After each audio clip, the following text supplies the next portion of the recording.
It's a testing ceremony at the Awakeners Academy. To evaluate the strength and rank of students, the professor calls them one by one to enter a special portal that leads to a room with a specially trained demon heart capable of absorbing and measuring the student's energy. Then it displays their current rank and future potential for the whole academy to see. Most students turn out to be just E-rank losers. Some are proud to get D-rank with high potential. Then the top genius of the academy steps forward. He's the rich heir of the strongest guild, and everyone is eager to see his results. He enters the room with the heart, completely confident he'll become the biggest sensation and rank number 1 in academy history. He unleashes his power, and outside all the students cheer. He gets a high-tier D rank with the potential to reach S rank someday. His friends are especially proud, convinced this arrogant guy is a rare talent in the world. One of them even laughs at a humble boy named Si Chen, who's next in line. He's sure Si Chen will get nothing but disgrace, but Si Chen just ignores him and steps forward. He enters the room like everyone else, but this time, the demon heart is scared. Si Chen hasn't even used any skills yet, and the heart already shows a high-tier D rank, shocking everyone. Then he uses the weakest skill card he devoured from a monster, and easily reaches C rank. While everyone is still trying to process that, Si Chen goes even further. He switches to a stronger class card, and now the demon heart starts panicking. The moment he releases his power, a storm forms in the sky. The rank display glitches, showing S rank potential. The professors are shocked, but this is only the beginning. Soon, the single S turns into triple S rank, and then the system displays an error due to maximum load. Now the professors are genuinely scared, and they rush into the testing room. When they enter, the entire room is destroyed. The demon heart is fried, completely dead. This has never happened before, so they have no idea what just happened. Meanwhile, our boy casually walks out. He actually devoured the demon heart after accidentally killing it with his overwhelming power. So who is Si Chen really, and why is he so strong? Well, he's a regressor who returned from a future where the entire world was conquered by demons. He was the last survivor, fighting for years, until he finally defeated the Demon King by self-destructing along with him. And then, after a blinding light, he woke up back in the past, in his dorm room.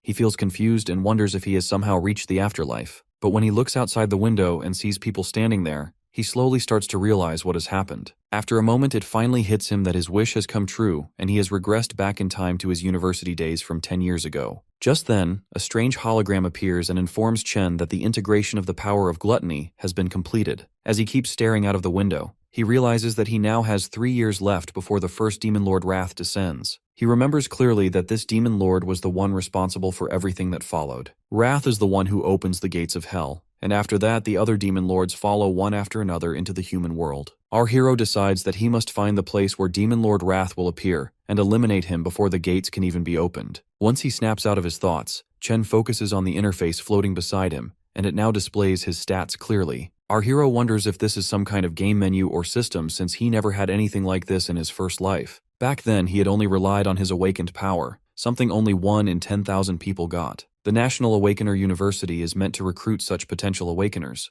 but unfortunately when Chen was here the last time, he had completely failed to awaken. At that time he had grown used to being bullied, which explains why he had woken up in the infirmary like this. Just then, the system opens another panel and shows him a lightning-type assassin card, which he instantly recognizes as the class he had obtained in his previous life. The boy gets startled and wonders if he has awakened earlier this time. He quickly decides to test it out, but before he can finish switching to the class, his roommate and friend Ma Long shows up, who is an E-ranked flower chanter. The poor guy has bandages on his cheek and has come to check whether Chen is okay. Luckily, Long cannot see the floating panels, which makes Chen certain that only he is able to see them. His friend starts examining him closely after noticing that all of Chen's injuries have already disappeared, and he wonders how a non-awakener is recovering faster than someone like him who is already awakened. Our boy remembers Long from his previous life. This same roommate had managed to awaken during university, yet he had ended up as one of the weakest awakeners, and was murdered miserably on the 3rd day after Wrath's descent. Chen smiles quietly as he looks at his old pal again. Long then reminds him that their rank test is scheduled for tomorrow and that they both need to get ready for it. Long feels bad for our boy, thinking he still has not awakened yet, but he reminds him that this rank test is extremely important if he wants to graduate. As they walk through the lively streets, Chen casually comments that it has been a long time since he has seen so many people around, which ends up scaring the hell out of his roommate. Chen keeps thinking that if he does nothing in this life, they are all going to face the same miserable future again. Because of that, he decides that he needs to train as hard as possible and raise his level quickly. However, there's another problem, since at this point in time the only way for an awakener to gain experience and level up is by defeating monsters inside demon lairs. These lairs are completely controlled by the major guilds, which means weak people or outsiders like him have almost no chance to level up at all. He opens his status window and studies his stats, wondering where he stands compared to other Awakeners, and even the monsters themselves. The government has classified Awakeners into ranks starting from E and going all the way up to S class. Chen knows that most students in the university are stuck at E rank, with only a few barely reaching D rank at best. He glances at his friend and quietly mocks him in his head, feeling at least confident that he ranks higher than him. Just then, a ball suddenly flies in and smacks straight into the poor nerd,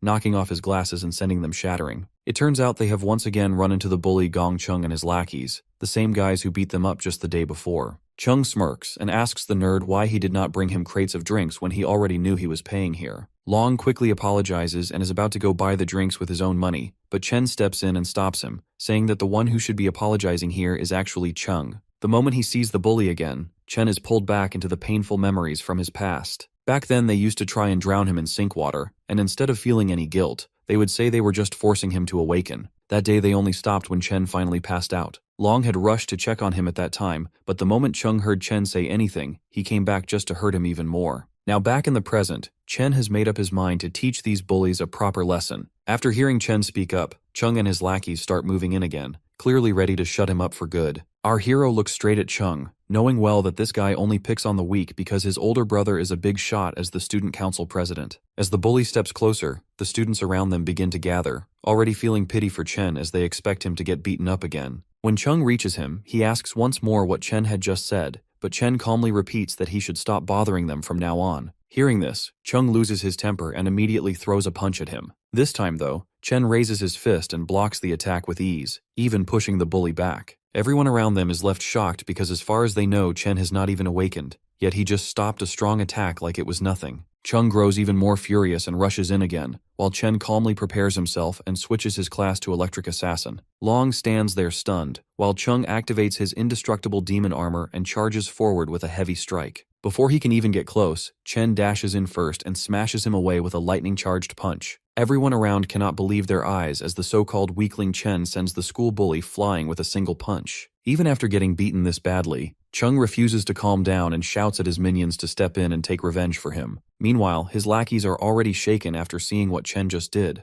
Chung forces himself back on his feet and charges at our hero again, but once more he gets beaten down and slammed away without any chance. Watching their so-called boss get crushed like this, the lackeys quickly realize they stand no chance at all and immediately run off. The poor nerd who witnesses all of this is left completely stunned, unable to close his mouth as he struggles to accept that his roommate who got beaten just yesterday has suddenly become this strong. Chen, on the other hand, realizes that just like in his past life, he can switch into his assassin state whenever he wants, and even at level 1 his stats are enough to handle low-level awakeners, which means his current rank should be at least D. But there is still one thing he has not confirmed yet. Even after defeating someone, the system has not given him any level up. Thinking about this, Chen almost goes ahead to finish the bully completely while everyone around watches in panic. Just at the final moment, the vice president of the student council, Ling Yu, steps in and tells Chen to stop. She reminds him that even if Chung was at fault, this level of beating is already more than enough. She assures him that the bully will not dare to trouble him again, and because of that, our hero finally decides to let him go. As he backs off, Chen starts wondering why the student council is this eager to step in and save someone like Chung,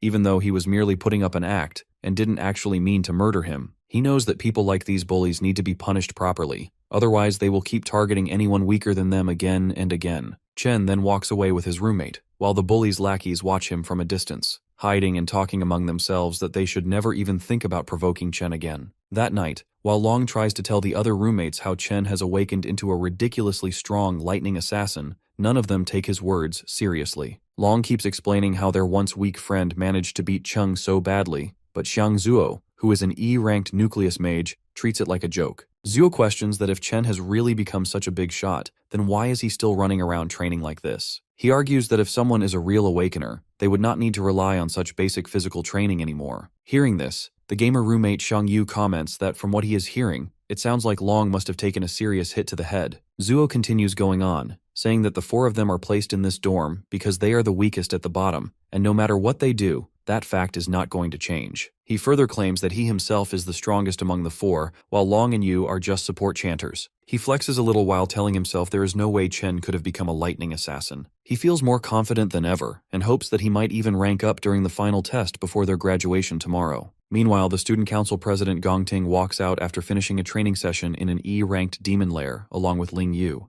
He notices his younger brother still standing there and asks what he is doing. Chung complains that as long as the person who beat him is still around, he cannot even sleep peacefully. Chung keeps pushing his brother, trying to convince him that he must take revenge for him. Ting calmly assures him that he will handle the mess he has created. Later at the dining table, the vice president asks Ting how he plans to deal with this situation, and Ting asks her whether the boy is really as strong as his brother is claiming. Ling Yu points out that he already knows there are fewer than 10 D-ranked students in the entire school, and he has already recruited all of them into his club. She further explains that others do not even have access to demon lairs like he does, which means no average guy should be able to stand against him. On the other side, Chen keeps running like crazy while getting drenched in the rain. He sets a target of running 20 full kilometers while carrying a bag loaded with 100 kilos, almost twice his own weight. He understands how important basic training is to raise the upper limit of an awakener's strength, since a stronger body is needed to handle high-level powers. As he runs, he recalls how his only family, his sister, was killed when the Demon King Wrath descended into the human world. The Demon Lord slaughtered countless humans in an instant, and his sister died right in front of him. He sets defeating this Demon King as his first goal, since that moment was the beginning of all the destruction. Chen keeps thinking that if the Demon Lord is already growing stronger, even though there are still 3 years left before his arrival, then he needs to outpace that growth if he wants any chance of winning. Just then, his sister Si-yoon calls him. Hearing her voice again after so long leaves him completely silent for a moment. His sister explains that she could not call earlier because she was busy with a competition, and she adds that their rent problem might be solved if she manages to win a prize. While she keeps talking, Chen quietly listens and smiles, feeling a strong resolve to protect her and give her the life she deserves this time. After the call ends, he returns to his training and completes 3 more laps around the university. Once he is done, he heads straight for a shower, feeling that he is slowly getting used to this younger body that holds strong potential for growth. He sits down and starts thinking about the demon lairs which only the rich can access. To grow stronger, he knows he will need to defeat monsters somehow. While he is stuck on this problem, he eventually falls asleep and finds himself pulled into the gluttony system. He lands in a strange place and starts wondering if this is just some kind of weird dream. Meanwhile, back outside, Long comes looking for Chen and wonders where he has suddenly disappeared. Inside that strange space, Chen sees a massive tower standing in front of him, but before he can properly take it in, a group of E-ranked cloud warriors, the Death Hounds, appear as if to greet him. Chen immediately worries that he might have somehow entered a demon lair and quickly switches his class. He decides to deal with the monsters first, and figure everything else out later since they have appeared out of nowhere. The boy easily takes down the hounds that are all bark and no bite and collects items from them. He quickly levels up to 2 and smiles, thinking he might have gotten lucky and stumbled into a demon lair. Just then, a boss monster appears, and Chen defeats it just as easily, cutting through it like it is nothing, which lets him level up again. The experience points he gains from the boss are much higher compared to the normal mobs of the same level that he defeated earlier. Right after that, the boss monster's body gets marked as devourable, making Chen wonder what that even means. He recalls the gluttony power he saw earlier in the system panel and reaches out his hand to test it. The devouring completes instantly, and the monster gets absorbed into a card. Chen is left stunned as he realizes he can turn defeated monsters into usable classes. He quickly understands that this is the same kind of ability the Demon Lord Lan Yu had, and the thought that he now holds a power similar to that of a Demon Lord leaves him shaken. Naturally, in this world, everyone is born with only a single class, apart from some who could have 2, but now Chen could hold as many classes as he wanted. He wonders what he did to gain this kind of insane power, and what the demonic tower standing in front of him really is. As all these questions pile up in his mind, a strong sensation hits him, and a demon appears holding 2 S-ranked blades in its hands. The demon is clearly S-rank, which means Chen has no real chance of defeating it. Chen knows he is badly outmatched, yet he summons a lightning sword to put up a fight as a gamble to save his life. Another strange part is that for some reason the demon standing before him even knows his name. As time passes, the demon trades blows with Chen, although it is clear that all it is doing is toying with him. The demon deliberately avoids hitting vital points and keeps knocking him down again and again. After pushing Chen to his limit, the demon finally speaks and offers him the option to stay and guard the demonic tower with it if he wants to survive. When Chen still refuses, the demon slashes brutally at his arm. It threatens to finish him and explains that it has gone easy all this time, only because Chen is the only one capable of reaching this place. The demon asks him once more to reconsider, but Chen does not lose hope and refuses again, regardless of the danger he is putting himself in. He shouts as he charges himself, determined to finish it, and attacks again. All this time, he has been studying the demon's movements and has learned about the 0.4-second windup before each swing. He knows he can use that small time window to carefully observe the angle of the monster's wrist and dodge the attack just in time. Furthermore, he has discovered a 0.2-second recovery lag that might give him a small but critical opening while the demon is defenseless, and he plans to use that precise moment to aim for its heart. Even though he manages to pull off this risky maneuver, he fully realizes that a D rank like him could not completely defeat an S rank. So his main goal is to paralyze the demon just long enough to create an opportunity to escape. He does exactly that, and then rushes toward the only light source he can see, hoping it might be an actual exit from this place. However, just as he reaches the source, it suddenly vanishes, and the demon informs him that it was merely an illusion, and that the exit he had been thinking about does not exist anywhere in this place. The demon further explains that this palace is not actually a demon lair at all, yet he expresses appreciation for how quickly the boy was able to identify flaws in his attacks. The demon is finally revealed as the Purgatory Rakshasa and comments to Chen that he is indeed the one who can bring hope. As Chen carefully studies the demon's body, he realizes with a start that he has seen this exact appearance before on the demon lord Lan Yu. Our hero flashes back to the battle where everything finally came to an end. The last fight he fought before the regression,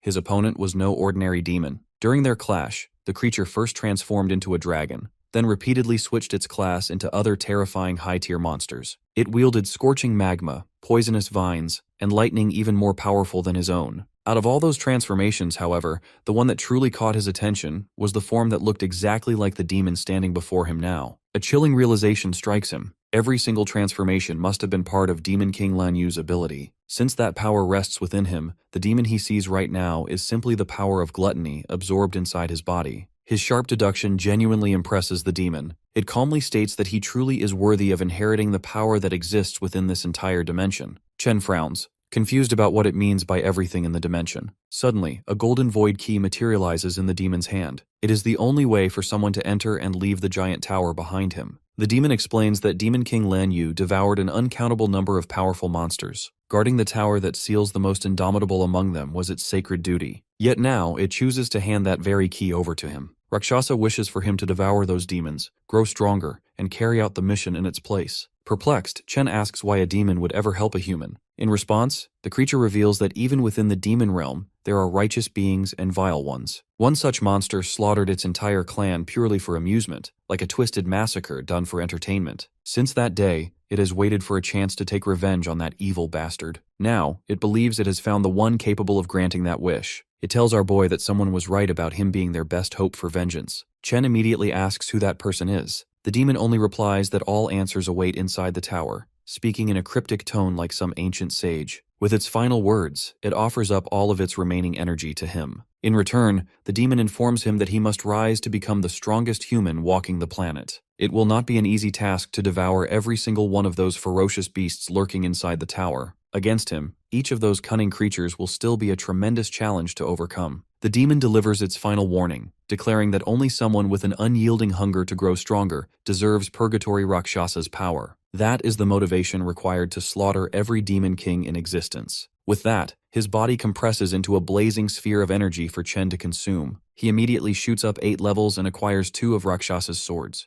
Without hesitation, he accepts the mission, vowing to carry out the fallen Star Warrior's final wish as promised. On top of the stat boosts, he unlocks the ability to absorb power from dead humans and demons alike, along with gravity manipulation. By morning, he slowly opens his eyes, waking inside the dorm like any other normal day. He suddenly bolts upright when a loud voice echoes through the room. His roommates are already preparing and tell him to get moving too if he plans on reaching school in time. When he notices his body is completely unharmed and intact, he questions whether everything he experienced was only some bizarre dream. However, his updated stats confirm that is not the case at all. Everything he witnessed carried over. After jumping from level 2 to level 10 overnight, he cannot help but wonder what rank he now holds. Just then, his roommate begins poking fun at him. He brings up how a certain someone was shamelessly praising him the other night, going on about how cool and insanely powerful he supposedly became. Ma Long quietly peeks from across the room, pretending like he had nothing to do with it. Either way, his roommate challenges him to prove during the ranking assessment. That will decide who is strong enough to keep the title of Dorm King. While heading to school, the self-proclaimed Dorm King proudly educates his so-called subjects that every rank is divided into 3 separate tiers. So even though they are all technically E-rank peasants, at least he places above the other bottom-tier E-losers as a proud mid-E ranker. He struts around acting superior because the gap between each tier is supposedly enormous. Fired up and overly confident, the clown claims he feels so ridiculously strong that he must have advanced a tier since their previous assessment.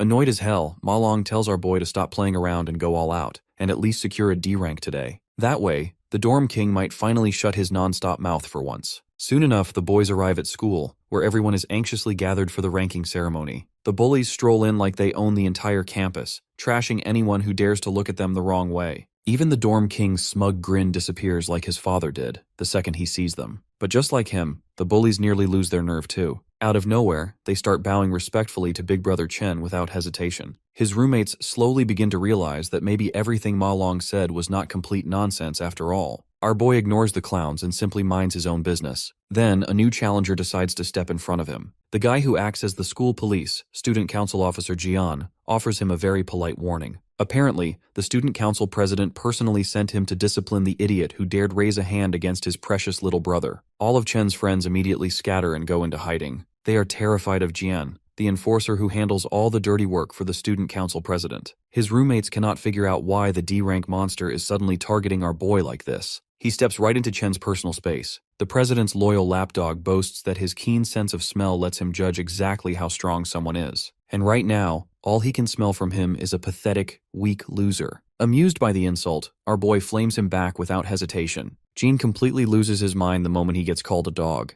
Before a fight actually breaks out, the overgrown pup's master orders him to stand down before they make a public scene. After doing some digging, he discovered that his little brother was the one who started the fight first. Getting beaten up was simply the consequence of punching someone clearly above his size. With that said, the president shoots him a glare sharper than daggers. But our hero is not the slightest bit intimidated. At that moment, a professor announces that the rank assessment ceremony is officially beginning and requests all present students to step forward when their name is called. Hearing that, the president tells his dog they are leaving. He assumes this was a one-time incident, and Chen will not cause any more problems after their intimidation. Watching from high above, a man curiously asks the vice president why she is observing the ranking ceremony today. He wonders if a rookie has caught her interest. The lady smiles faintly, saying this year will be quite interesting. Soon, Shangzhou's name is announced. The dorm king feels slightly nervous as he steps through the door. The atmosphere completely shifts on the other side. You see, the assessment is conducted one by one inside a special demon lair. Inside, a demon heart connected to wires measures an awakener's rank and potential by absorbing their energy. When the awakener unleashes their strongest power, the signal transfers back to Earth, where their assessment result is revealed. The dorm king's rank turns out to be the same as last time. However, the professor looks confused when his potential takes longer than expected to appear. Ma Long stares intensely at the shifting number. After much suspense, Shangzhou's maximum potential is revealed as only C. The king walks out looking dejected,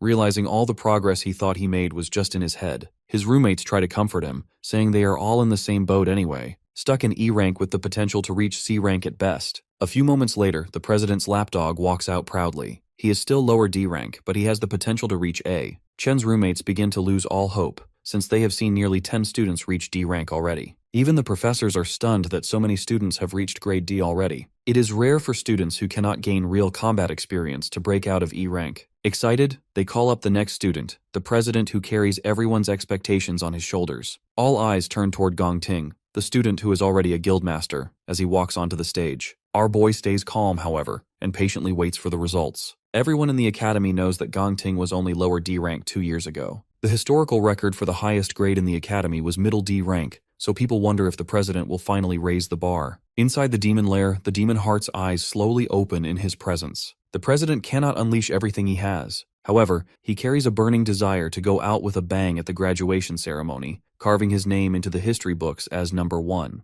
When the professors see his potential grade glowing gold, they blink in disbelief. Their suspicions are confirmed as Gong Ting's high D rank completely blows them away. Not only that, excitement erupts through the crowd at the sight of the first potential S rank in history. The president's lackeys glaze their boss nonstop. Even Chen's roommates burn with jealousy while watching a legend being born before their eyes. The professors quietly discuss among themselves that the news must be sent immediately to the administration. They need to treat their precious S rank candidate with the utmost care, making sure he does not leave the country. On top of that, he is the youngest student involved with the guild in the academy. Their school's name is practically guaranteed to dominate the headlines. Observing from above, Principal Yuan Long realizes that Vice Pres Ling Yu already knew about his potential. That is exactly why she came personally to watch the ceremony. However, she spices things up by saying he was not the only one she came to observe today. Besides the flashy president, there is another student she finds far more intriguing. Right on cue, that very student is the next one to be called onto the stage. Jean comes up with a bright idea and decides to taunt the mysterious urban legend,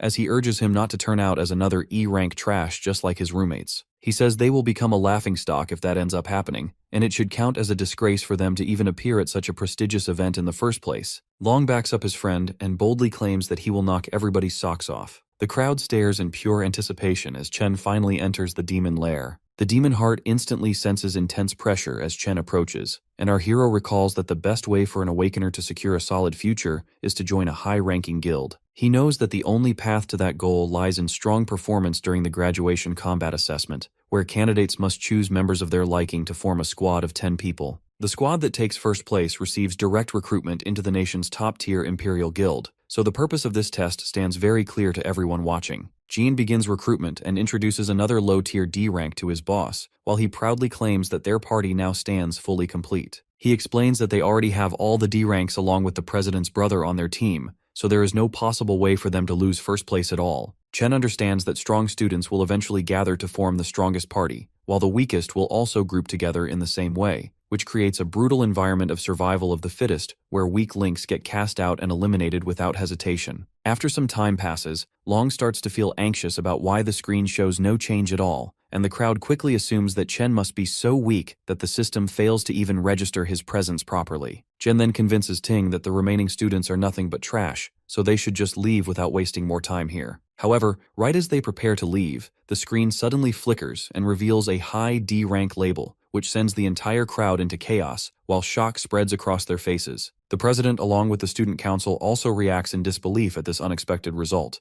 Yet the system soon detects a strange deviation within the results. It turns out that Chen uses the system to calibrate what his level 10 base stats in his unchanged physical form actually translate into during evaluation. After he sees a D rank, he switches class to the Infernal Death King, which stands as his weakest devoured class so far. The rank instantly shifts from high D to mid C, which completely blows the crowd away while the council struggles to believe that the machine still works properly at all. Even the scientists begin to question the situation as they wonder why the results keep changing, and soon they start to suspect that the machine might truly be malfunctioning beyond repair. At that exact moment, an instability appears within the demon heart, and the results deviate once again in a strange manner. Chen notices this and decides to switch to a stronger class, so he becomes the Purgatory Rakshasa. The demon heart becomes anxious, while a violent storm rises outside the demon lair, and Jian shouts in confusion. Sang treats it like a celestial omen that signals history rewriting itself since their dorm has produced a divine monster. In the very next moment, the potential flickers to S rank, which leaves both the scientists and President Ting completely stunned at what they just witnessed. However, the system suddenly displays a warning that the user's potential exceeds its maximum load and remains undetectable under current limits. Jean's brain almost shuts down like a blue screen of death as his soul nearly leaves his body from pure shock. As the system begins to break apart under overwhelming pressure, the scientists rush forward in panic to ensure that no harm reaches the student at any cost. But when they finally arrive,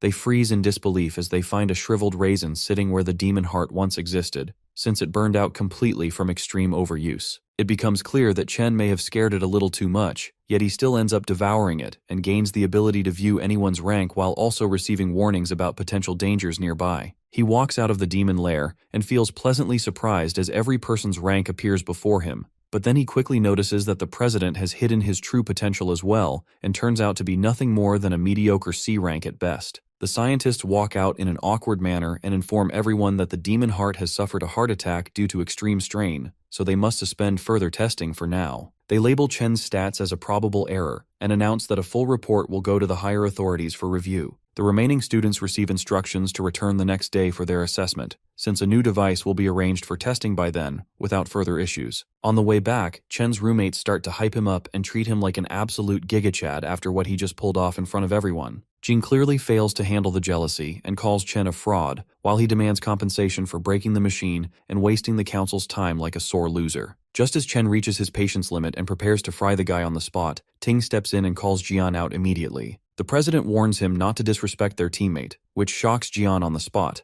and then Ting extends his hand as he invites the newly revealed powerhouse to join his team. All the while, he confidently promises that together, they will achieve the highest score in history without question. Jean starts to have a full mental breakdown in the background because he knows that someone will need to get kicked out of the team to make space for Chen, and this situation will definitely stir trouble with the brothers. According to him, joining Ting's team almost guarantees a first-place finish without any doubt at all. So he begins to question what makes Chen so special when other people could not even bribe their way into this lineup despite all their efforts. He forces himself to swallow his pride and reluctantly welcomes Chen to the team as he places a hand on the hero's shoulder with visible hesitation. Chen immediately slaps his hand away and firmly states that he has zero interest in joining them at all. This response makes Jian sweat bullets while Ting simply watches the entire exchange in silence without any reaction. Jean snaps at Chen and claims that he has no idea what he is doing since their team already ranks #1 in the whole school without competition. Chen turns his back and walks off as he says it has nothing to do with them, and he calls their entire group too noisy to deal with for even a moment. He tells them not to bother him again,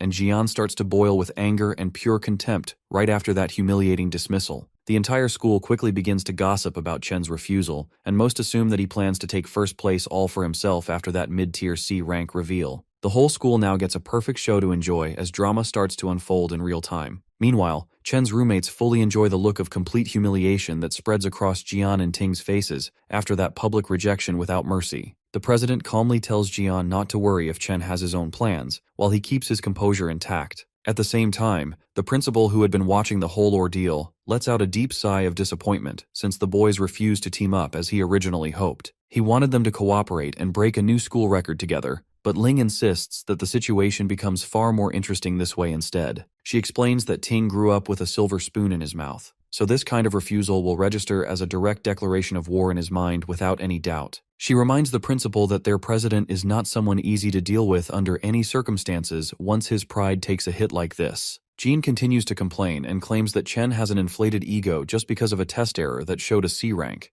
but Ting hints at the possibility that the result might not be wrong at all. He admits that even if the chances seem almost non-existent, he still cannot allow anyone to take his first place away from him under any condition. Jean then recalls that Chen likely stands as a normal student with no real combat experience at all, while the council members remain elitists who have secretly trained inside a demon lair for a long time to reach their current level. He suggests that he should personally go and teach Chen a lesson for his insolence, but Ting cuts off that line of thought and asks if their president really seems petty enough to act like that. Jean immediately realizes his mistake and offers an apology, while Ting cancels their karaoke plan and tells Jian to handle everything on his own without further guidance. He adds in a cold tone that whatever Jian chooses to do has nothing to do with him, and Jian understands the message right away without needing further explanation. About 10 minutes later, an informant approaches Jian and reports that Chen has already left the school after he mentioned that he needed to go home for a while. He also explains that Chen walked out without even stopping to eat, which makes the situation even more convenient. Jean treats this as divine intervention and starts to feel excited at the chance to deal with him ruthlessly on unfamiliar ground where no one can interfere. As Chen walks across the street, he recalls that in his previous life, a peak guild once faced a disaster while they tried to conquer a demon lair within the territory of St. He country. Inside that lair, they encountered a never-before-seen monster known as Wrath, which led to immediate annihilation of the entire peak team without any resistance. The monster then escaped into the human world and caused massive destruction everywhere, and although that memory remains incomplete,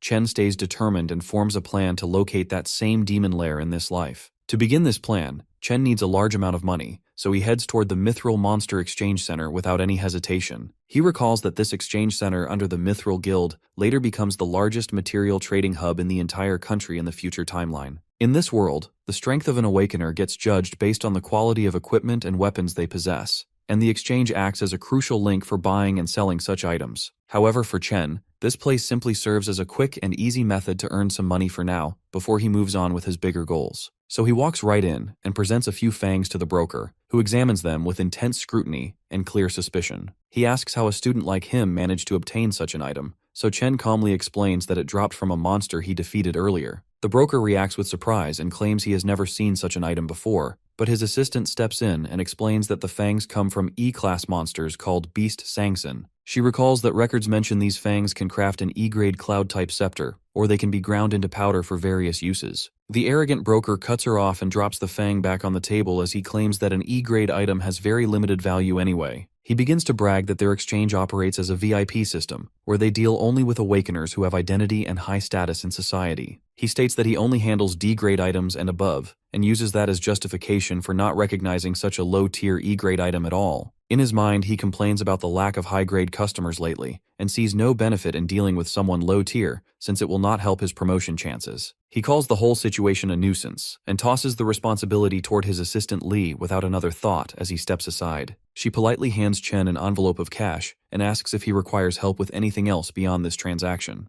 Chen checks the amount of 18 grand and decides it will handle his rent problems for now without much stress. He then takes out the glowing greatsword that he obtained from the Purgatory Rakshasa, which immediately captures her full attention. Although she has never seen anything like it before, she estimates that it must be at least a B-grade item, or possibly even an A-grade one at best. The broker walks back in with raised brows and dismisses her claim as pure fantasy since A-grade items usually cost around 1 million. He argues that he has worked there for many years and has never witnessed anything even close to an A-grade item in reality. At that moment, the shop owner arrives and calmly states that the item presented here is neither A-grade nor B-grade at all. The broker praises his boss's sharp judgment and claims he already knew that a mere student could never possess something of high value like that. However, the owner explains that the weapon clearly originates from the Purgatory lands and reveals that it is actually an S-grade item. Both the broker and the assistant almost suffer a system meltdown after hearing that shocking revelation, as their expressions freeze in disbelief. The owner immediately grabs Chen's hands and warmly welcomes him as an honored guest with utmost respect. He then invites Chen to follow him into the VIP room and encourages him to make any request he desires without hesitation. Meanwhile, Chen feels satisfied as he finally sees that the owner Qingzhi has revealed himself just as expected. After settling down in the VIP room, the guild boss asks him how much he wants to sell the weapon for. Our boy immediately answers with 1 million, which surprises the green-haired guy.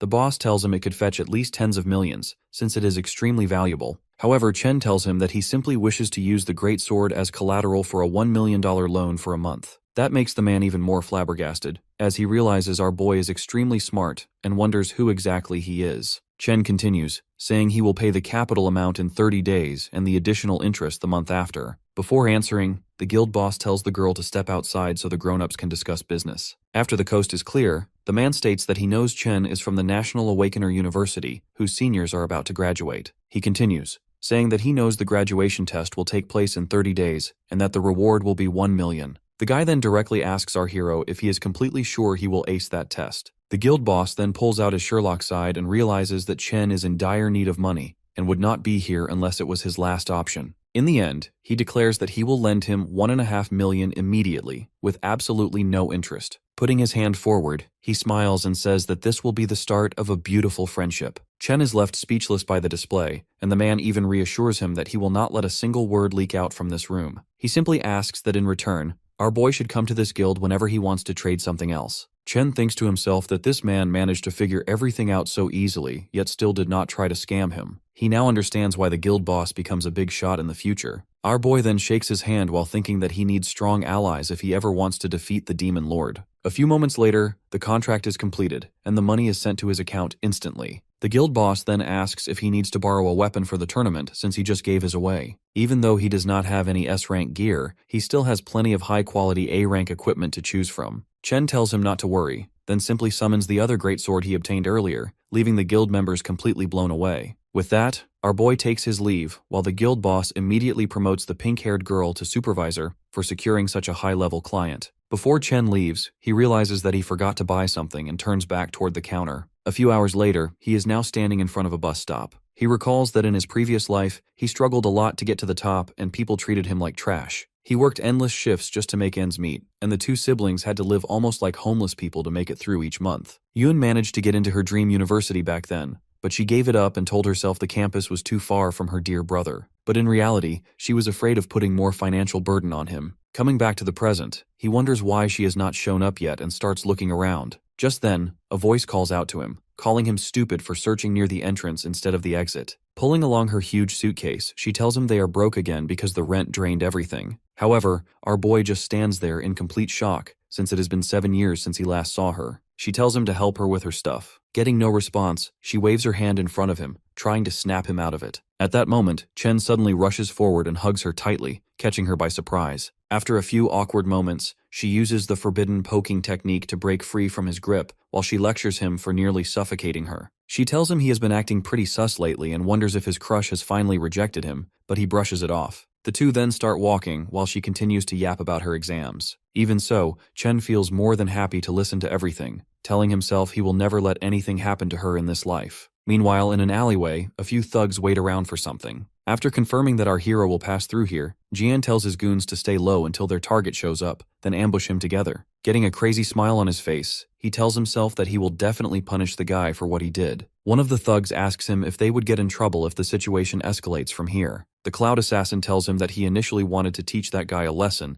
but his recent encounter has really pissed him off. Recalling how Chen humiliated him, he tells the trash bags to leave something for him and swears that he will teach our hero a lesson that he will not forget. Jean goes off about how he is the best Cloud Assassin there is, and starts drooling as he imagines the look on his target's face. Coming back to our hero, Yun reminds him that he has been acting really strange and wonders if it is because of the exams. She plays it off and says that a weakling like him should not think too much about it. The sister reminds him that he always told her to keep going no matter what, and leave the rest to fate. Trying to lift his spirits, she starts singing a motivational song as they walk into the alley. Chen feels pleasantly surprised that she managed to notice that he changed so easily, but realizes that she does not know that he has awakened his powers and has become rich. Hearing his confident reply that he is fine, she wonders if it is just his male pride speaking. Yun shakes her head while she thinks that her brother is finally becoming a man. Meanwhile, in the distance, one of the thugs tells Jian that there is a girl with their target. That makes the guy extremely excited since the alley has no cameras, and Chris Hansen cannot catch them. However, our boy instantly senses the evil intentions and realizes that it is those same scumbags from the student council. Taking out some off-brand AirPods, he places them in his sister's ears and tells her to listen to a song he recently started to enjoy that catches her off guard since he never listens to music, but she decides to go along with it to understand him better. He then turns around and stares daggers at the scumbags who are slowly advancing. While the music plays in the background, the fight finally begins as the thugs rush forward. Chen immediately switches to his lightning class and recalls that it has been 7 years since he lost his only family and only now, just reunited with her. Filled with anger, he wonders from which magician's hat these guys pulled their audacity from and dashes forward like a bolt of lightning. Our hero smashes his leg into the first one and sends him flying back while the others start sweating. He then charges his fist and delivers free knuckle sandwiches to 3 in a row before finishing the 4th one with a brutal knee strike. One brave trash bag tries to attack, but Chen simply grabs his hand and breaks it like spaghetti. The guy screams in pain only to receive a quarter-pounder fist straight to his nose. Seeing his comrades get thrown around, Jian freezes in shock and wonders how the hell did our boy become so strong. Chen does not stop there and continues to throw haymakers left and right as he makes his way toward the Cloud Assassin. As he finally reaches him, Jian tries to gaslight himself into believing that he is the strongest assassin there is, and that he cannot lose. Being the good Samaritan he is, our hero brings him back to reality with a devastating punch that sends him flying back. However, he does not stop there as he rushes forward and unleashes a combo of punches that knocks several teeth loose. The Cloud Assassin rolls across the ground like a tumbleweed on steroids and crashes into a wall. He tries to open his eyes only to see the devil himself staring right at him. Our hero then looks down at Jian, now stripped of his dignity, and reminds him that he already told the piece of trash to stay away from him. Staring straight into his soul, he asks the brainless scum if he cannot even understand basic human speech. The guy beaten beyond recognition cannot even feel his legs, and half the bones in his body are broken. Realizing he messed with the wrong MF, he barely manages to mumble out an apology. Chen shuts him up by grabbing his collar and pressing a dagger right against his face. Mr. Top Assassin sees it clearly in his eyes. There is absolutely zero hesitation to kill. He does not have the aura of a normal student at all. Jean cannot help but wonder what kind of hell could turn a man into a monster like Chen. With cold malice, he tells the guy to remember his words carefully if he does not want a repeat of this nightmare. He will not hesitate to tear them apart the next time they try anything stupid again. That is his final warning to them. Then he adds one more thing for emphasis. If they so much as step within a mile of his sister, he will gladly erase everyone close to them one by one. After that, he drops the dagger and walks back to Yuni's side before the song even finishes playing. By the end of it, his sister is overwhelmed with emotion. She is moved to tears by the sad and painfully lonely lyrics. She cries, confused about what her brother went through that changed him so much over the years. She even wonders if her support back then was somehow not enough. Determined, she spins around to scold him properly, but she freezes mid-sentence the instant she notices the gift in his hand. The shiny gold-plated pen she always dreamed of owning is right there in front of her eyes. Yun blushes bright red with excitement. She can hardly believe her brother bought her the newest holographic magic pen that costs more than their monthly rent. Her adorable reaction warms his heart. Her face makes it obvious she does not want to return it, even if that is the responsible thing when they are behind on rent. Hiding his fist behind his back, Chen silently swears to protect his sister's smile this time and make sure she enters her dream school. Back at home, his sister happily spends hours making holographic drawings in the air. Big brother quietly enjoys her homemade ramen and says he is glad she is happy with the gift. Even so, she still worries about him spending so much on her when they do not even have next month's rent covered. He flashes her a proud smile and reveals that their rent for a whole year is already covered. Big brother brags that his little business venture with a friend has been doing great lately, but Yun is sharp and shoots him a highly sus stare. She is clearly not buying his convenient business story. With that said, she does not push him further. She cannot even remember how much time has passed since her big brother laughed so openly like this. She gently pats him on the shoulder and makes one simple request. Whatever he is secretly doing, he needs to make sure he does not burn himself out. Meanwhile, at a quiet aquarium, the President Ting shares some shocking news with his cousin. The best doctors in the city have declared that Mr. Top Assassin is critically injured beyond recovery. Over half the bones in his body are shattered beyond proper repair. Him fighting Chen was already something the president did not expect. But the horrifying condition of his body after the fight is even more shocking. His cousin reacts coldly. She is only disappointed that the number of strong graduate students joining his team will now be lower. But the president is just as ruthless, replying he will actually perform better without that burdensome NPC weighing him down. Then, their uncle and the academy's director of employment speaks up.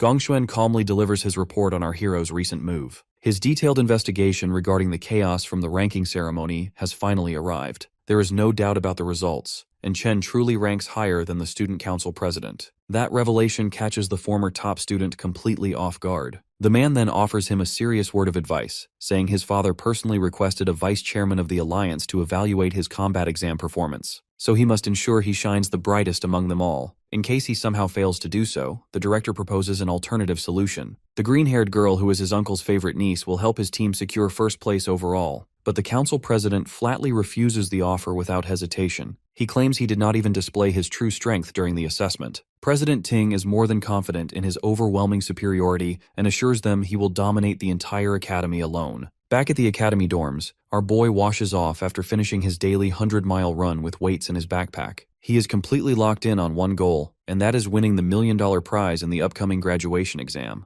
It is his only real shot at fulfilling his deal with the Mithril Guild's Qingji and building a mutually beneficial trade relationship with them. With only a few weeks left until the exam, he lies down in bed, not to rest, but to keep grinding even in his sleep. He enters his demon lair, with Demon King Lan Yu's enormous void tower standing before him. He climbs the long staircase leading to the entrance without any hesitation. His first assessment with the Gravehound King's class reached a respectable mid-C rank. On the other hand, the overwhelming strength of his Abyssal Fiend class completely overloaded the system. Even the Demon Heart itself was unable to properly classify its true potential. The only way to evaluate his remaining classes becomes obvious to him. He unlocks the Void Tower and decides to test their raw power directly on the battlefield. He steps inside, curious about what kind of brutal challenge the tower will throw at him. What he sees within widens his eyes in shock. He finds himself transported to a strange dimension where he stands atop a massive white planet floating in space. The moment he takes his very first step, he immediately drops to one knee, barely holding his body upright. In the fallen star wastes, gravity is 10 times stronger than Earth, and Chen feels the crushing pressure deep in his bones. Behind him, the tower entrance completely vanishes. He already understands that this means he must defeat the boss to reopen the exit.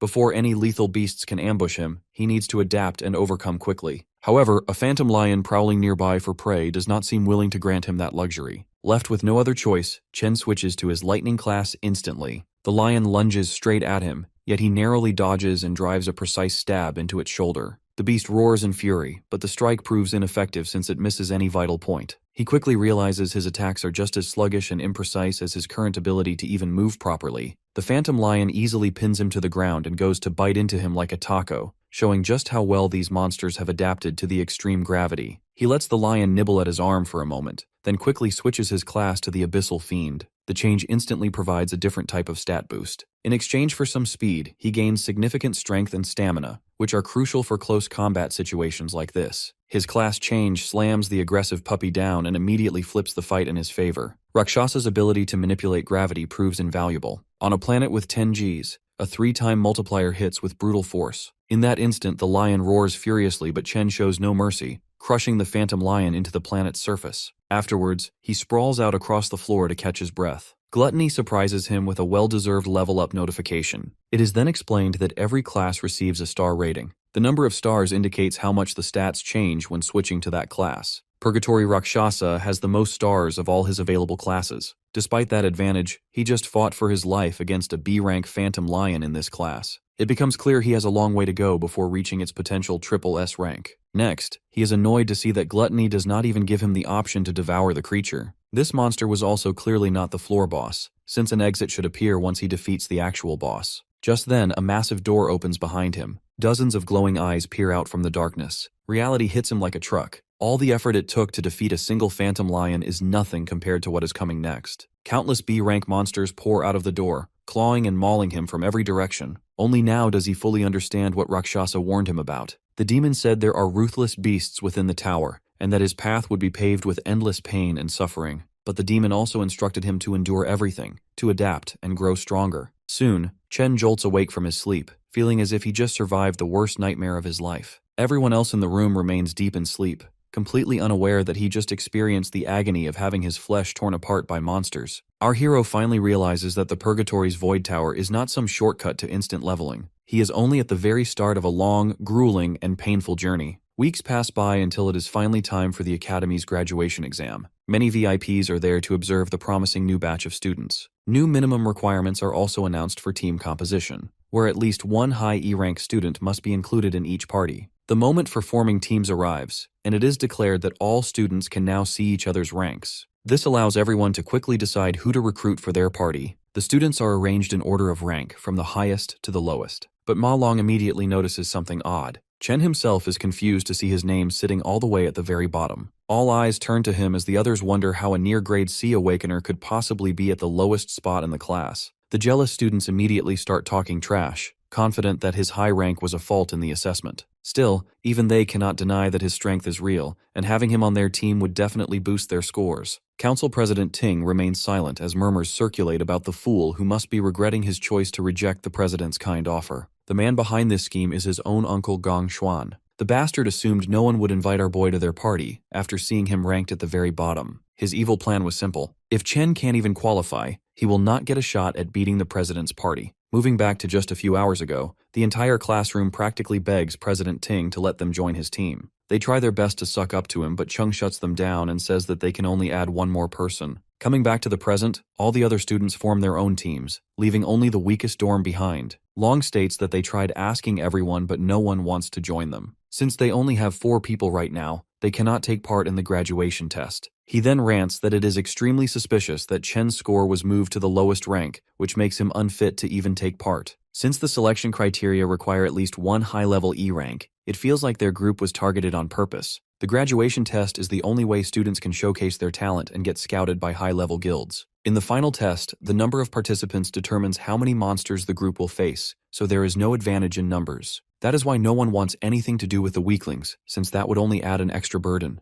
To make things worse, the 3 lowest-ranked students are all from the same dorm, making them completely isolated. Just then, one student calls out to Zuo and tells him that they are only missing one person. The guy tries to gaslight him, saying he surely does not plan to fail the graduation test by teaming up with his weak dorm mates. Chen realizes that if this keeps going, there is a high chance they will all be left out and will not even get to compete. However, the dorm king rejects their offer and says that he will never abandon his roommates. That makes the other group leave in anger, but he still lectures them not to underestimate others. Checking the student list, Long announces that nearly everyone has already formed their teams. They only need one more person, but no one is willing to join them. Meanwhile, our boy stares at the director and realizes that the guy shares the same family name as the student council president. Seeing such underhanded moves, Chen wonders if Gong Xuan really thinks he is that big of a threat. Not losing hope, he declares that he will definitely take part in the tournament and activates his lightning ability. Since the others are being so open about their hostility, he tells himself he does not need to hold back either. Aura farming like a pro, he steps forward while the officials in charge are surprised by the sudden display of power. Even his dorm mates begin to wonder what is going on.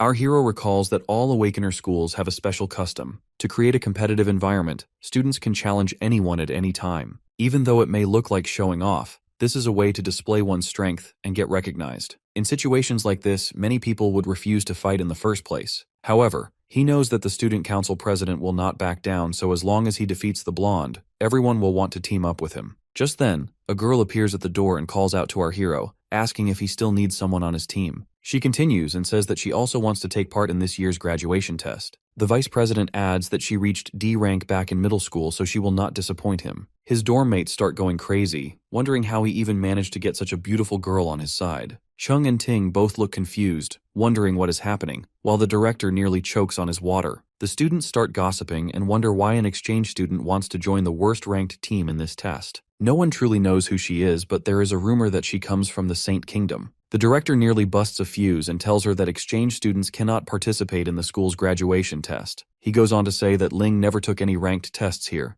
Neither proved her rank, which goes against all the rules. Out of nowhere, the principal appears and says that the director is correct. Gongxuan almost has a heart attack when he sees the old man. However, the principal then asks why Ling wants to join the test since she will only stay here for a short time. Meanwhile, our boy gets caught off guard and wonders how the principal suddenly teleported since he is a warrior class. The old man explains that it would not be fair to others if she joins the test, to which she simply plays along. Chen starts sweating as he realizes that he cannot even tell what rank these two are. The director finally gathers the courage to speak up and supports the principal, saying that a school cannot function without rules. The principal then shifts his tone and explains that the purpose of this school is to provide a learning environment for awakeners so they can achieve great things in life. Even though the graduation test is a tradition, it is also one of the most important moments in a student's life. He asks that if a student cannot participate due to sudden rule changes, how will the school make up for that loss? The director starts sweating heavily and wonders if he has finally been exposed. He begins to question if the principal is doing all of this just for the kid. Realizing that it is not worth the trouble, he decides to back down. The guy tells himself that since the strongest students have already formed one team, they should easily win the assessment anyway. The man bows to the principal and apologizes as he admits that they overlooked how this system could prevent some students from getting their chance to grow. The director then announces that even lower-ranked teams and groups with less than 5 members can now participate in the tournament to ensure fairness. The 4 dorm mates finally form their team and celebrate that they can now take part in the graduation test. Sitting in the back, the principal tells Ling that she seems way too interested in the kid. On one side of the test, the student council president leads the team of the strongest players. On the other side, Chen leads the 3 weakest players. This makes the old man very curious about which cave they will choose and how many points they will score in the end. The official then announces that all captains can now choose which devil cave to enter. Just then, his tablet dings,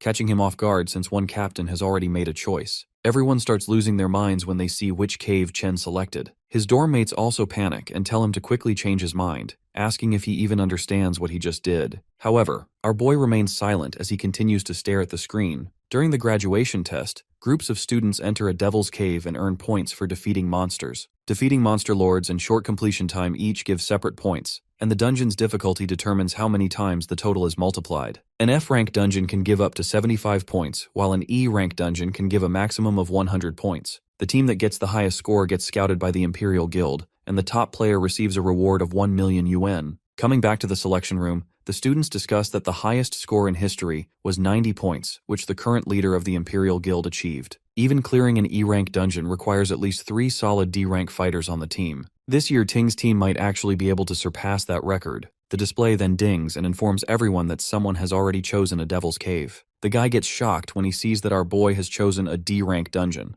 No one has ever cleared a D-rank dungeon before, and everyone starts wondering if this was a mistake. Long asks our hero if he hit his head or something while the dorm king completely loses his mind at what he is seeing. The nerd tries to talk some sense into Chen, but he reveals that he thought long and hard about this decision. The system then dings again as the student council president also selects the D-rank cave. Ting's teammates immediately accept their leader's choice, which qualifies them for the test. The classroom goes wild at the announcement while the group tries to act nonchalant. The blonde goth girl roasts our boy for trying to act tough and assumes that he only wants attention. The bald guy adds that his weak teammates would never agree to this and that the team will fall apart. Long studies Chen's face and realizes that he is not faking this at all. He wonders when his friend became this strong and how much he has changed. After making up his mind, the nerd presses the confirm button and decides to trust his friend. Yo also hits the green button cave since he feels like he has nothing to lose. The dorm king gets annoyed that the two made their choice before him and also presses the button. With that, the system officially qualifies their team for the test. Looking at his dorm mates, Chen apologizes and reveals that he chose this dungeon because he wants to become the top scorer. He realizes he is forcing them into his dream, but reassures them they will reach the top together. Hearing his words, the president suddenly stands up and declares that the top spot belongs to him alone. Chen turns around and faces him directly. Ting releases an intimidating aura and states that there can only be one strongest student in the entire school. Standing in the back, Ling gets surprised, since this is the first time she has seen such strong emotions from him. The clash between the two of them is now out in the open.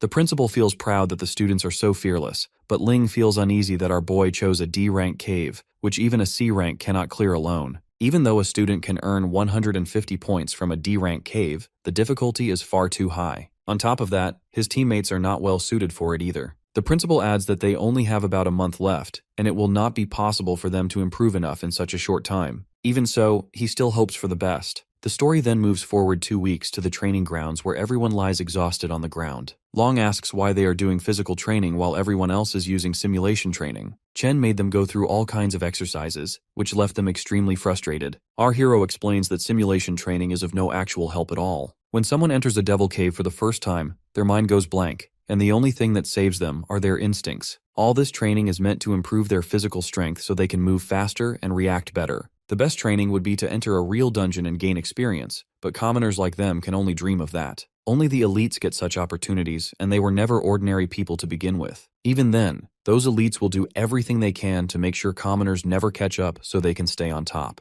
Those guys have access to resources that commoners spend their entire lives trying to obtain. The dorm king then asks what ordinary people are supposed to do in that situation. Chen reveals his plan and says that if they manage to enter the Imperial Guild, then they can change the entire system. The graduation test is the only chance for anyone to truly surpass the elites. Since that is his dream, Chen swears to do everything he can to make good on the promise he made, and that they will definitely win. With only half a month remaining until the graduation exam, our boy farms inside the Void Tower every single night. Defeating the Phantom Lions is no easy task, but he refuses to quit no matter how brutally they slam him around. 5 days before the exam, his roommates are training with everything they have. Our boy, however, is on a completely different level. His insane regimen makes the Hashira training arc look like warm-up. With just 2 days left, his rival is clearly not slacking on training either. But Chen is improving at an even faster rate, and now he can confidently hold his own against an entire pack of lions under bone-crushing gravity. With blood streaking down his face, he has never looked more prepared to win. On the day of the exam, a small drone floats with the participants, acting as their guides. The boys walk in dressed in matching outfits, looking dapper as hell. Once all participants put on their wristbands, the exam officially begins. Meanwhile, the academy principal warmly greets Gong Lin.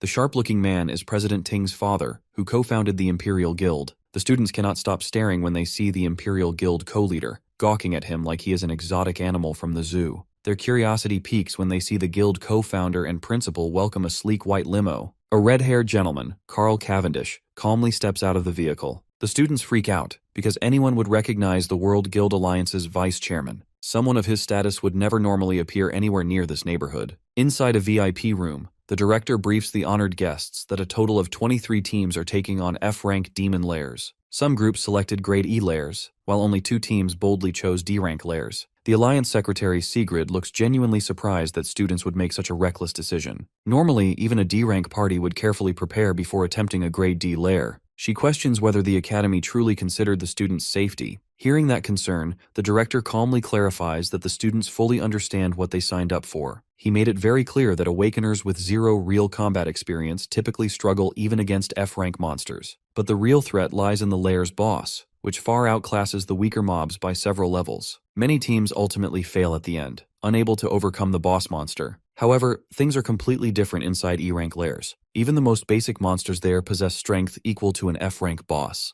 That harsh reality is something students usually learn the hard way. The Alliance Secretary asks whether there is any proper safeguard once the situation turns dangerous. The director reassures her that the academy deeply values its most promising assets. For student safety, a warrior from the Imperial Guild is stationed outside every lair, ready to step in if anything goes wrong. On top of that, the wristbands each student wears can instantly teleport them out if they choose to surrender, or if their life is truly at risk. Hearing this, the lady remains doubtful that the academy has students talented enough to challenge a D-rank lair. She quietly wonders how long those teams can realistically hold out. The director, however, is confident that the little E-rank troublemakers will likely come running out in tears. Shifting to the D-rank dungeon filled with gigantic trees coated in thick ice, Chen's roommates are visibly terrified. Anyone would be after seeing the nightmare fuel creatures that look like a bizarre bats and monkey hybrid. He quickly warns his party that those monsters dive at their targets in the blink of an eye, so they had better keep their eyes wide open. Suddenly, a flock of the ghost monkey bats swoops down straight at them. Shockingly, all the boys manage to awkwardly dodge the monster's lightning-fast strikes. While they are still hyped that they avoided a D-rank creature's attack, something even crazier catches their attention. Our boy stands there calmly with a lightning sword in hand, surrounded by monster corpses already lying cold at his feet. He orders his team to focus on saving themselves first since they are not strong enough yet, and to leave the rest in his hands. Just then,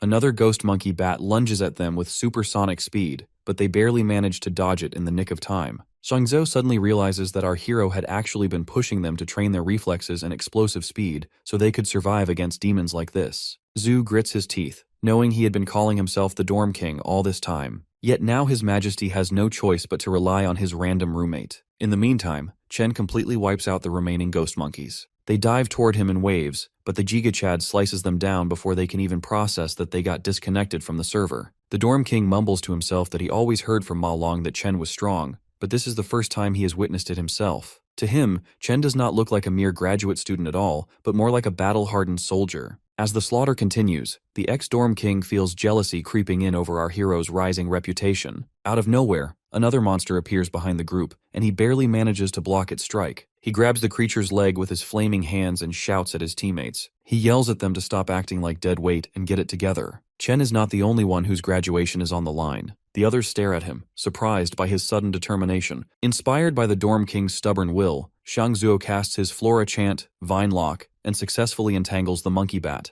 But to his shock, the creature breaks free almost instantly, and even kicks Zuo in the process. Long casts his Cloud Chant, Frostbite Breeze, which only slows the monster slightly, so they decide to combine their attacks. Working together, they manage to restrain the creature briefly and shout for the Dorm King to seize the chance. He charges up a nuclear burst flame bullet which fires a direct hit, but it barely leaves more than a few toasted hairs behind. He fires several more flame bullets at the demon, but nothing seems capable of putting it down. Shangzhou and Long are already close to their limits. The Dorm King decides he cannot afford to hold back any longer. He gathers his strength and unleashes a converged burst flame bullet straight at the monster, triggering a massive explosion. When the smoke clears, only a charred skeleton remains. The drone announces that they have successfully eliminated a D-class ghost monkey bat. The three of them collapse onto the ground, completely drained. They are thrilled that they managed to defeat a D-class monster on their own. Our boy walks over, slightly surprised, and they immediately ask if he saw them take it down. The monster leaves behind a single finger bone as loot, and Zuo casually claims that killing it was a piece of cake. Chen congratulates them anyway, and soon the drone declares that all mobs inside the Devil's Cave have been cleared. Watching the feed, Director Gong nearly loses his mind at the sight of the trash students with zero real combat experience defeating a D-level threat far beyond their inferior ability. The rest of the staff intentionally remain silent. Meanwhile, Vice Chairman Cavendish's assistant calmly praises Chen for his outstanding performance. He thinks to himself that Chen's aura reminds him very much of an old friend. The vice chairman mentions Chen's name and makes a note to remember him, which immediately alarms President Ting's father and the director. The director quickly shifts their attention toward the student council team inside the other D-rank cave to avoid further focus on Chen. He points out that the team has already reached the middle section, and the chairman's aide praises their coordination, while comparing it to the efficiency of a professional guild raid team. This reaction amuses Chairman Carl, and he remarks that the quality of graduates this year appears truly exceptional compared to previous batches. Director Gong quietly adds under his breath that the real battle has only just begun, and the true spectacle has yet to reveal itself to everyone present. Back inside the D-rank Toxic Vine Cavern, the president's party faces an attack from miasma poison mushroom monsters that emerge from all directions. A girl plucks her guitar and releases an elegy of decay, while a star mage links the mushrooms together with his star attraction ability for a coordinated strike. He then calls for the captain, and the president charges forward with his sword ready to finish the attack in style. With a single swift strike, the mushroom monsters burst apart as the president unleashes his blazing sky sever with precision. His teammates observe that the monsters in this school assessment match exactly with those they encountered during their earlier training sessions. Because of this familiarity, the party handles the situation without much difficulty or pressure at all. They had already expected that the graduation assessment would be arranged in advance by the school authorities, since proper backing ensures a far smoother path in life afterward. With that belief in mind, they begin to celebrate early as they feel completely confident that they will secure the champion position this year without any real challenge. Returning to the final level of the Cloud Forest, the boys are shocked that they actually survived this far and reach the Lair Lord. In the middle of a frozen wasteland, they see a ghost ape calmly enjoying its meal. The Dorm King starts sweating instantly just imagining the monster's overwhelming strength. One slap from that thing would probably send him straight to the afterlife. As if on cue, the creature slowly locks eyes on the weakest target in the group. Ma Long freaks out, and that single scream is enough to trigger the beast. The giant ape launches itself toward them in a terrifying leap. The boys sprint away like their lives truly depend on it. Meanwhile, Chen charges forward without hesitation. He jumps straight into its massive face with a brutal kick, then chaining together relentless blows, juggling its body around. He ends the fight by ripping it apart into chunks of minced monkey meat. That savage display leaves his party stunned in awe. Even so, Chen feels irritated that not even D-rank monsters are giving him good experience. The loot is disappointing as well. Out of nowhere, he hears his teammates shouting excitedly that they found giant mana stones. It seems the giant ape was hoarding them inside a hollow tree trunk. His friends practically drool over the unexpected treasure and eagerly reach out to grab the crystals. Chen shouts a warning, but he is a second too late. The instant their hands touch the mana stones, a blinding flash erupts outward. In mere seconds, the entire area is sealed in ice. Shangzuo, Lo, and the drones are fully frozen by the Arctic blast. Back in the VIP room, the live broadcast abruptly cuts off. The sleazy director smirks, as if he was waiting for this outcome. He expected high-rank monsters to set traps like this, and it was only a matter of time before Chen and his group of amateurs stumbled into one. Vice Chairman Cavendish looks displeased, clearly concerned about the students' safety. The director fakes regretting Chen's failure and claims there is no choice but to extract them immediately. The principal disagrees. He argues that they are not in immediate danger, since the wristbands will activate if the students' vital signs become abnormal, and none of them have thought of giving up. He believes only the participants should have the right to decide when they give up. Back inside the dungeon, Ma Long shivers in the biting cold. Out of everyone in the party, he is the only one who avoided being frozen, thanks to his class's naturally high resistance to ice. Just then, Long hears a bone-chilling laugh and spots a skeleton-like ice monster that seems to stare straight into his soul without mercy. He recognizes it as the lord of that lair and recalls seeing it mentioned in the monster compendium before. He quickly remembers that it is actually a cloud mage that controls both defensive and offensive abilities with ease, while it manipulates ice and snow without any effort at all. He also recalls that the creature before him, which enjoys killing prey through prolonged torture, is known as the Bone King of Remains. He realizes that the ice bomb was nothing more than a trap,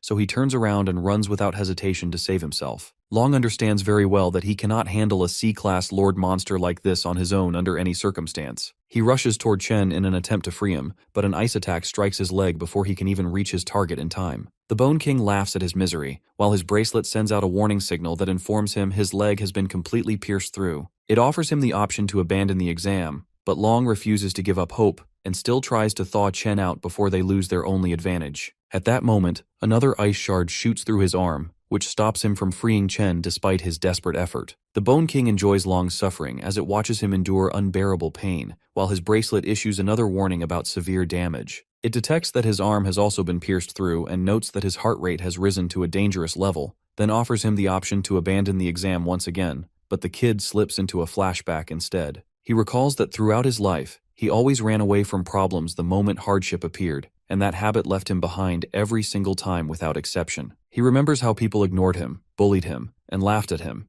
yet he and his friends spent too much effort to reach this point now. He sees this moment as his final chance to change their fate, so he gathers the last of his strength, stands up, and manages to release Chen at last. He stands tall as the Bone King unleashes a barrage of icicles straight toward him without any pause. Just as the attack is about to land, he lets out a loud roar, and Chen finally opens his eyes at that exact moment. The ice block shatters into pieces, and Chen rushes forward as he carries Long away from danger in one swift move. This sudden escape catches the Bone King off guard, while Long quickly realizes that Chen managed to break free from the icy prison entirely on his own in the end. The warrior thanks Long for helping him earlier and immediately asks about his condition with clear concern. Long replies that the bleeding has stopped for now, so he will survive without further issues at least for the moment. He informs Chen that the monster they face is a cloud type, C-rank lord known as the Bone King, and he warns that it is extremely dangerous in combat. He adds that they must avoid getting frozen again at any cost if they want even a slight chance to survive this encounter. They turn back and see the Bone King charge up a massive cluster of ice shards, which quickly forms into a massive glacier attack ready to fire. Long is stunned, realizing that the monster is about to drop a giant ice nuke on them,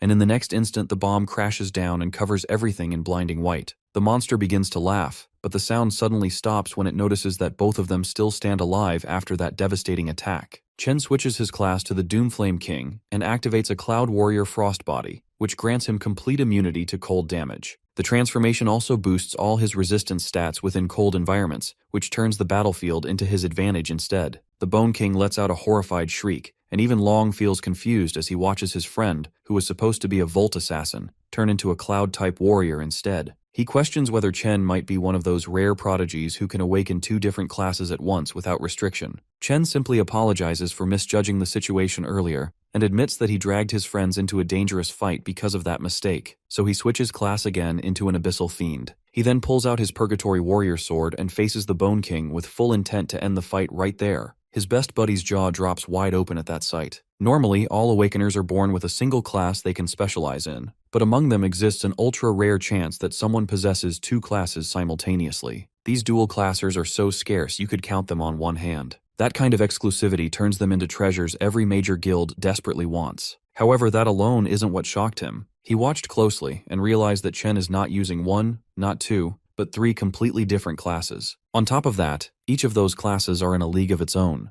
In his abyssal fiend form, Chen's stats surge at an insane rate. His overwhelming physical strength launches him off the ground like a rocket. He rockets forward with explosive momentum toward the boss, whose smug grin vanishes under our boy's killing aura. In a single clean motion, he slices the bony bastard like a knife through butter, leveling up to 17 and obtaining a rare loot drop. Staring at the shattered skeleton's lifeless remains, his friend is still stunned that he just one-shot a C-rank lair lord. Our guy casually reminds him that the others are still frozen solid in ice. Ma Long suddenly has an oh crud moment and realizes he completely forgot about his other homies during the entire boss fight. He sprints off to thaw the others out before they turn into forbidden ice cream. After he leaves, Chen notices that he has the option to devour the Frostlich King. With no one around to witness it, he quickly absorbs the fallen lair lord and acquires the Cloud Mage class. Thanks to the boss's Arctic Nova blinding every drone in the area, no one will discover his hidden ability. Then, out of nowhere, he receives another surprise notification. His Lightning Assassin class levels up as well, allowing him to add a star to enhance one of his stats. The scene then shifts to the D-rank lair, Gloomvine Grotto, where the council president's team is getting absolutely overwhelmed. No matter how fiercely they attack, the D-rank boss proves far too durable for these amateur awakeners.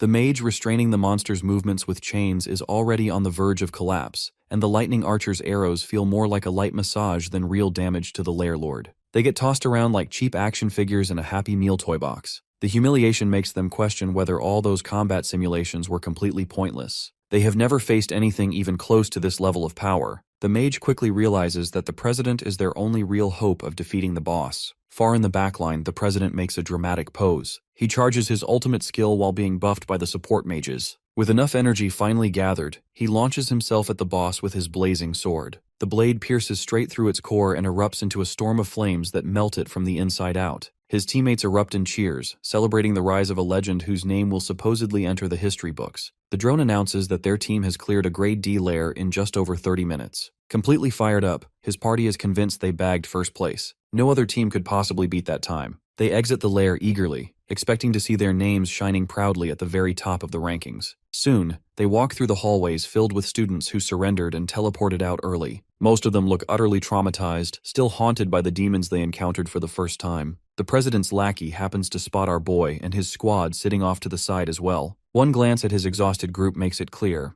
They must have flopped instantly the moment they went inside. The lackey smugly walks over, mocking Chen for supposedly failing halfway through after all that bold attitude earlier. The loyal dog continues barking, but his master silences him, because the Alliance vice chairman is approaching. The elegant man claps slowly and congratulates the students on their spectacular performance. As he walks closer, the president keeps a calm expression, while his underlings nearly tremble with excitement at standing before one of the world's most powerful figures. President Ting confidently extends his hand for a handshake. However, Mr. Cavendish completely ignores it, walking straight past him without even a glance. Suffering such open humiliation, the president feels his pride shatter internally. To make matters worse, the vice chairman loudly calls his rival a true legend. The man grips Chen's shoulder and announces for everyone nearby to hear that he cleared a D-rank dungeon in just 20 minutes. Not even professional teams from his own guild have ever achieved such a record. Both the council president and his goons go completely speechless. They fail to process how 4 bottom-feeding nobodies beat their full 10-man squad in time and actually cleared a D-rank lair. Meanwhile, Chen does not even blink. Receiving praise from the most powerful man in the country means absolutely nothing to him. At the same time, he cannot help but wonder why such an influential figure personally came to this academy. Anyway, Carl Cavendish calmly states that he will remember Chen's name very well. Then he turns to Gong Lin, the man who invited him here in the first place. The vice chairman casually remarks that his son is talented as well, offering a half-baked compliment at best. That leaves a bitter taste in the mouths of both father and son. With that said, the vice chairman announces that it is time for him to leave. The director quickly steps in to smooth things over. He declares the final results, announcing that both top teams have tied in score. As a result, they will all receive an official invitation to join the Imperial Guild. That news sounds like heavenly music to Chen's roommates, because they are basically set for life thanks to his massive carry. President Ting's lackeys celebrate too,